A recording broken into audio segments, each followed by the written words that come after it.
Hey guys, welcome to the next video on Python tutorial for beginners. In this video, we will see how to use print function in order to print output on the console in various different ways. And I'm also going to show you how to take user input using Python. So we have already seen that in Python, we can use this print function in order to print something. And we have already printed hello world at the time of installation, right? And when I press enter, it's going to print hello world on the console. Now, some of you might wonder, what is this print?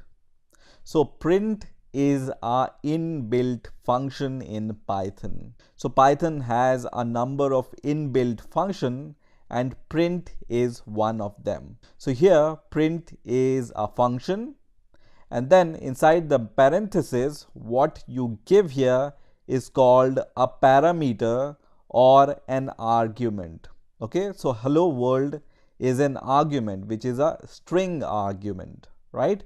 So let's try to give in this print an integer argument. Let's say I just provide 25 here, and it will print this number once again.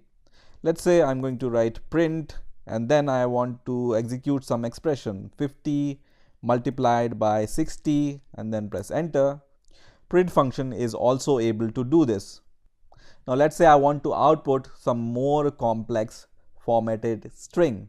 So let's say I want to print on the console 50 multiplied by 10 is equal to 60. How can I do this? So let's see how we can do it. So I can write print here, and then inside these double quotes you can write your string, for example 50 multiplied by 10, and then in print function you can give multiple arguments using this comma separator. So here I can just write 50 multiplied by 10, and let me put equals symbol here inside this string and then press enter, and now it prints 50 multiplied by 10 equals 500. And you can also provide more than one argument to this print function. So for example, I can just write hello here, and then in the second argument I will just provide the space between hello and world, and in the third argument I will just say world here. And this print function will concatenate all these string values and give you the output in this format. Now let's say you want to also provide this value here, which is 50 and 10. Instead of string, you want to provide some value which you take from a variable. So for example, you declare a variable x is equal to 50 here, and then y is equal to 10, and you want to use these two variables instead of this static string. So how you can achieve this? You can achieve this in various different ways. So let me show you the first way. So I can write print, and then in the double quotes, this is your string. So whenever you use this double quotes, and whenever you write something in between this double quotes, it becomes a string. So after this string, I will provide a dot here and wait for some seconds. And as soon as you do this, you will be able to see various different hints here which are provided. So these are all the inbuilt methods which you can use with the string. So you can use find method, you can use format method. So for now, we are going to use this format method with strings. So you can just click on this format method. So let's say I will provide x as the first argument, y as the second argument, and I want to see the output of x multiplied by y in the third argument. Now how you can print the value of x, y, and the multiplication of x, y using this blank string? So it turns out that you can use these curly brackets inside this string, and you can give some index here. So index starts from 0. So this index is index 0, and then I'm going to provide space and then this asterisk symbol to provide this kind of format. So we want to achieve this format here, right? So just write 0 in the curly bracket, space, asterisk, and once again curly bracket, and this time we are going to provide the index 1, and the result will be transferred to index 2. Why? Because here the index starts from 0, so x will be transferred to the index 0, y will be transferred to the index 1, and the multiplication of x and y will be transferred to index 2 here. So let me press enter here, and you can see it prints the string which we desire. Now once again I'm going to write this print function, and once again I'm going to give this parenthesis, and you can see the hint here.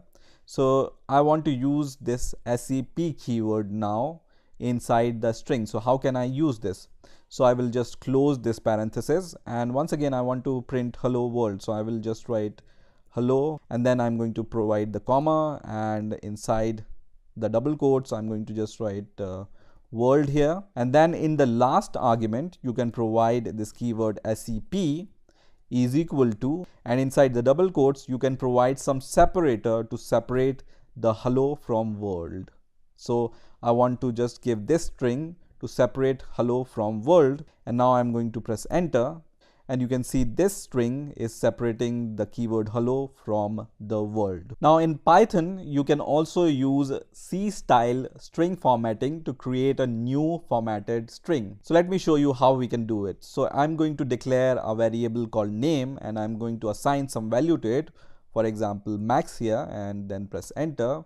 And now I'm going to just write print function, and in the parentheses I want to just greet this name, so I can just write double quotes hello here. And then if you are familiar with C style string formatting, then you may know this modulo s symbol which is used to print strings, right?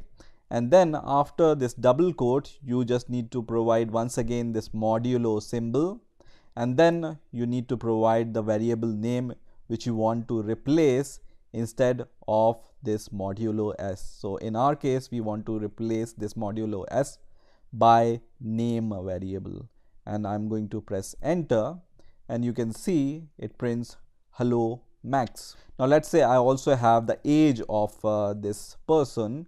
So the age is, let's say, 22, and once again I'm going to use this print function, and inside the parentheses I want to say hello to the name including the age. So I can just write hello and then modulo s here, and then I'm going to print the age of this person. I can just write ru modulo d, which is used to print the integer values, and then I'm going to just write years old, and after the double quotes I can just write modulo. And this time I cannot simply provide this name argument like this. I must provide the name in the form of a tuple. And what is a tuple? A tuple is a fixed sized list. And we are going to see in the future videos how to use tuples. But for now, just remember that a tuple is a fixed size list. Okay. So inside these parentheses, once again, I can provide first of all the name, and then as a second value in the tuple I can provide the age variable. And now I'm going to press enter, and now you can see it prints hello max, are you 22 years old. So this is how also you can use these C styled string formatting in Python.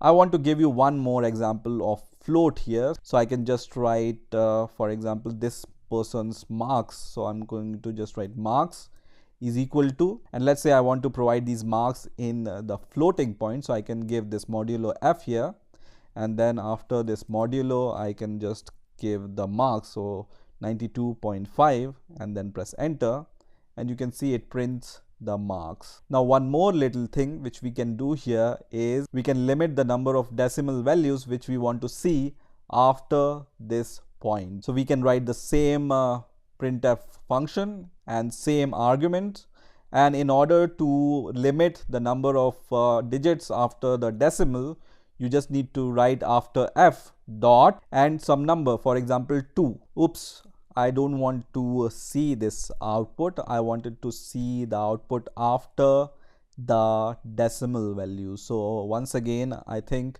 this point should be before f. So I just need to write dot and 2 before f, I think, and then press enter, and now it limits the number of digits after this decimal point. Now the last thing I want to show here is how you can allow the user to provide some input. So for example, I will declare a variable called value, and then I can use equals, and then I'm going to use an inbuilt function which is called input. So input is also an inbuilt function which allows you to take user input. So here I can just write as the first argument, and then I will provide this colon here, and that's it. You just need to press enter here, and now you can see this terminal is asking us the same question which we have written here. So let's say I just provide 50 here and then press enter. Then what's going to happen is this 50 is going to be assigned to this variable which is value. So now when you just use this value variable, you can see this 50 is assigned to this value variable. You will also see that this 50 is a string and not a number, right? Because it's enclosed in single quotes. So how you can assign 50 to this value using the user input? So what we can do here is, once again I'm going to use this value variable, and what we can do here is we can typecast the output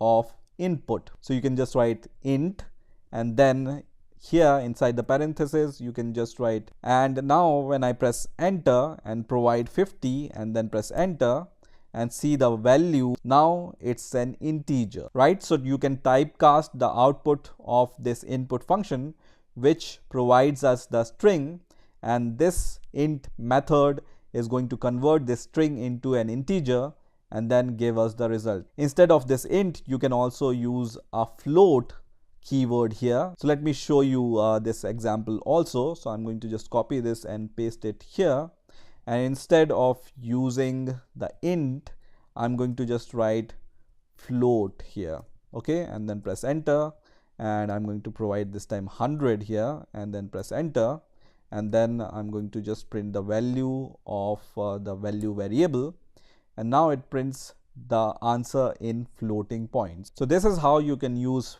print function to print the output on the console, and input function to take the input from the user. I hope you have enjoyed this video. I will see you in the next video. So bye for now.